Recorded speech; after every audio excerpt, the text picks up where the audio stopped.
What is going on, everybody? Today we're looking at the Mattel Masters of the Universe Origins Wave 14 figures. Where in this wave we got more Snakeman type characters. So we have Serpent Claw, Man-at-Arms, so just Man-at-Arms prepared to fight the Snakeman. And then we have a Snakeman Infiltrator, which is just a Snakeman disguised as the Palace Guard. So we've had the Palace Guards before, so now he's just all green this time as a Snakeman.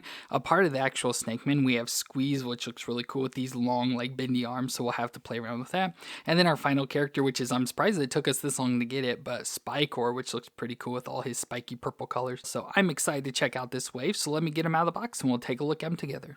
So let's start off with the Serpent Claw Man-at-Arms, which is just a remake of the early 2000s MOTU figure, so they did a Serpent Claw version of him, so just a remake of that in the Origins form, but in this we see Duncan is better equipped to fight against the Snakeman with the Serpent Claw that he comes with. So I like the different colors, still looks like Duncan or Man-at-Arms, so still has the face there. Of course, his weird like eyes that are just the little black dot just looks so weird against the skin, so I wish they did a little bit more with the eyes so it'd look a little bit better, but we still have his mustache and his eyebrows, which look good. He has his helmet on, so just in this dark blue color this time, but still same helmet design. And then he's got his chest plate on, so it has a little chest piece that comes up, that covers his face, so he can sort of like duck down there to protect his face, but still has all the mechanics and everything in the silver, but with some fur there going around the arms, which is pretty cool. And then he's got this darker green color bodysuit, so it goes on his arms and his legs. He's got blue bands on his arms. Of course, still some of his armor. I like how it's silver up top there, but then back to that orangish color like his classic version. The brown underwear with the blue belt, the green legs continue down, as I said, armor on his left leg, and then just the normal brown boots that the MOTU characters wear. So pretty basic still. I don't like this one as much just because like the blue and the darker green color I don't think look as good, but it's cool just to have a remake, like I said, of that figure from the early 2000s, so it's pretty cool to have him to fight against the Snakeman. But for movements, of course, it's going to be the same as all our other Origins figures, but the head will twist all the way around. You can look down that far and up that far, so just a little bit of rocking back and forth. Shoulders up to 90 and rotate all the way around. The single elbow joint that bends close to 90 there with the rotation, and the wrist will twist around and hinge back and forth. Then we get the twist at the waist, so twist all the way around. The hips can come up a little bit and out to the side there. The single knee joint bends back with rotation and a shin twist at the top of the boot. Then we get the foot that'll flex back and forth and twist side to side. So it has the same movements as all the other Origins figures, so again, nothing new or different we'll be seeing there, but at least he works out and has no issues. But then we get his accessories, that make him more equipped for the Snakeman. So we get the Serpent Claw, which is this big claw thing. Looks pretty cool. It does have some adjustments, so you can kind of go wide there or tall depending on how, it goes on his arms. Looks almost like a flamethrower design up top there. So just pretty crazy design that we can take and slide this up onto his arm. So I'm not exactly sure how you get this on. I did go ahead and pop his hand off just to make it a little bit easier, and it did slide up the arm a little bit more, and just with the friction, sticks a little bit better. It still falls off pretty easily, but it is at least stuck on there a little bit more. So there he now has the snake claw. So like I said, he can, take this and grab around the Snakeman to be able to fight them a little bit more. But like I said, I just don't know exactly how this works out because it wasn't staying on at all with the hand on, but once I pop the hand off, it does at least stay on a little bit. It easily just slides right off. So not exactly sure how this works. And then we also get Man-at-Arms club, so pretty classic for him, just in silver this time, so we can put this in his other hand. So there, Man-at-Arms has the Serpent Claw and then the club, so he can probably grab onto one of the Snakemen and bash him in the head with his club. So that's pretty cool. Like I said, I just wish I knew how to get this on to stay on. Like I said, it stays on there, but it's just a little bit of movement and it slides right off. And like I said, better than it did with the hand. So not sure if you're supposed to take the hand off or not, but it works that way. So I'll just leave it like that.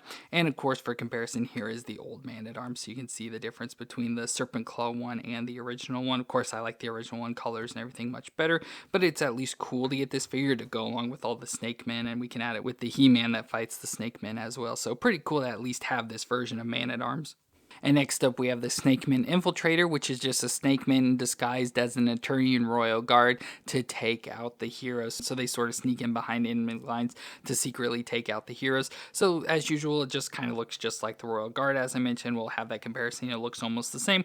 The only thing is that it's a Snakeman. So you can see he's got the green face with the red eyes there. So he is a Snakeman instead of having the normally skin color of the royal guards. But other than that, he's dressed in the exact same outfit as them. So he has like these sort of Man-at-Arms helmet helmet design and chest and body and all that sort of stuff with the armor. So it looks pretty much just like the Man-at-Arms. He just has the face covering again like the Royal Guards did. Had the chest cover with the bird on it, the armor going down the arms and the legs as well, and then the green bodysuit with brown fur and black belt and brown fur boots there on his feet as well. So pretty basic and simple for him, not like all that exciting. Looks like his chest piece coming undone. So unfortunately not the most exciting thing, but it's, you know, just supposed to be the Royal Guard just as a Snakeman. The movements will be exactly the same, so I'd twist all the way around and look down that far and up that far. So same, shoulders up to 90, rotate all the way around, single elbow joint there close to 90 with the rotation. The wrist can twist around and hinge back and forth.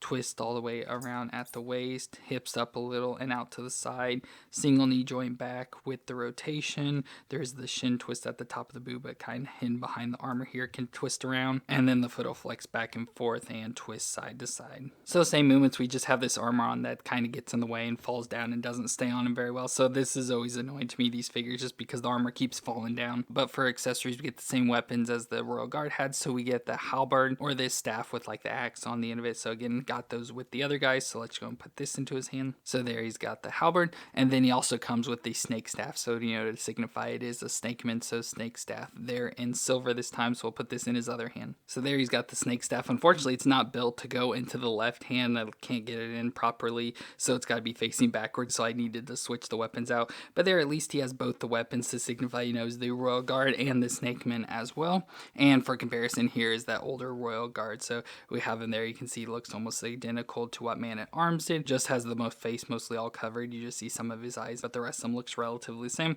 and so they look relatively the same here. So good infiltrator. Just the only notifier is that the face is green with the red eyes compared to the human face there. So it's cool to have it. Like I said, definitely not a necessary character, since, you know, it doesn't look like any other Snakeman. It's not designated as a specific Snakeman, just an infiltrator, so not really a useful character in many aspects. So not necessary, but it was in the wave, so we got it. And next up we have an actual Snakeman of Squeeze, so his name's kind of spelled out weird there, but he's a Snakeman with elongated arms that can constrict his victims. So as you see, he's got the really long arms there, and they will be bendy, but overall I think he looks cool. So he has the head of, like, you know, a lizard or whatever. You know, obviously he's a Snakeman, but it doesn't look very snakish with those teeth he's got, but looks very much like a lizard's head there with the little nose, and then his eyes there with the little slits, so look kind of cool with all like the snake scaly skin that runs kind of all through him. He's got a chest plate up with the Snakeman logo there in purple. You can see his abs, so he kind of works out. He's got some orange underwear, some thigh padding with some little spikes on it, which is cool, and more snake skin, you know, continuing down through there all the way to his boots, which are new boot designs. I've not noticed these on any characters before, but I like how they're mostly all gray with the orange on the top of them, so that's pretty interesting. And then he does have these orange arms bands there at the end of his arms, so looks pretty cool there all together. But for his movements, his head will twist all the way around, look down that far and up that far, so a little bit back and forth. There is no movement in the arms aside from twisting, so you can't like move it up or down or anything, so they just sort of twist around there.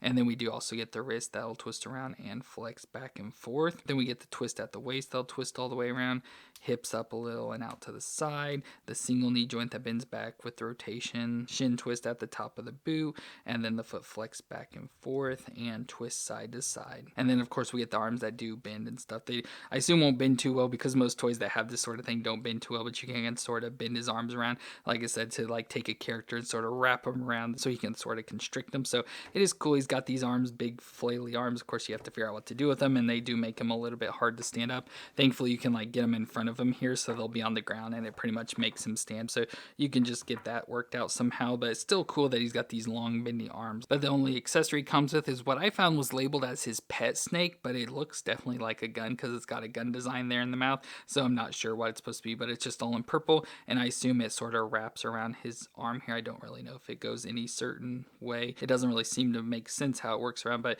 yeah, you can get it wrapped around his arm and it'll stay on his arm, and you know, it can like shoot out there, I guess. I don't know if you can get it worked around to be in his hand, like if he can grip onto it here like this maybe. There, that sort of works out. So there he's got a gun as well, so he can reach out really far with the gun and shoot you.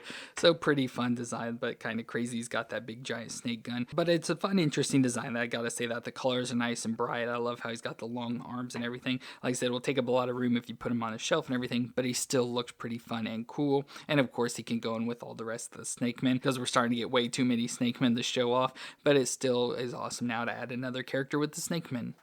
And our final character of the wave is Spikor, which is an evil warrior covered in razor sharp spikes, and he's the blacksmith that makes weapons for Skeletor. So he looks pretty cool here. Of course, Spikor being covered in spikes has all the spikes, so his head has got all the spikes there, and then a creepy looking face with those like yellowish color eyes, the fangs coming out of his mouth, his flat nose there, and then his chest plate is all spikes as well. So I love how it's got like this teal color and then this darker bluish sort of purple color with the like teal bolts down the center and around his neck there with all the spikes, black underwear with red belt, purple arms and legs that have bands that match. He's got a trident on his left arm here, so part of his weapons.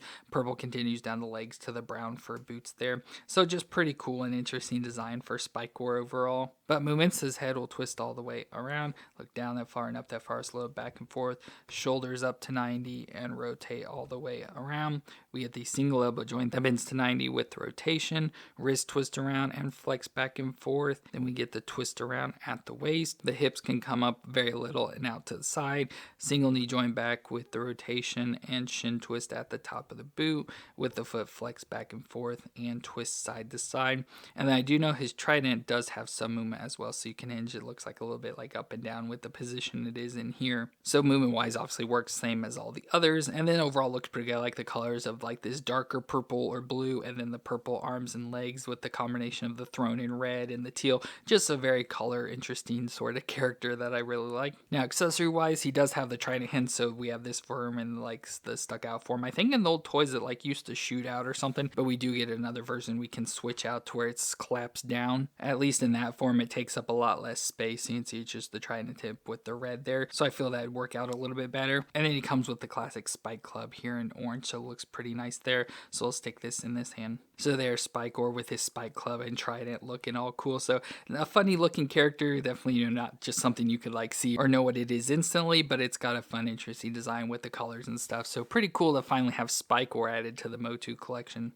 Well, that's it for our MOTU Origins Wave 14 figures, where we got the Serpent Claw Man-at-Arms, the Snake Infiltrator Royal Guard, Squeeze, and Spikor. So all are pretty cool, not like the most exciting wave. I really like Spikor and Squeeze, but the Man-at-Arms and the Infiltrator aren't really all that exciting since they're pretty much remakes of figures we've had before. So not too exciting there, but I do like the other two figures quite a lot. So it's a half and half wave for me.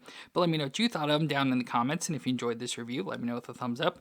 But I want to thank y'all for watching. I hope you all stay awesome out there, and I'll see you in our next review.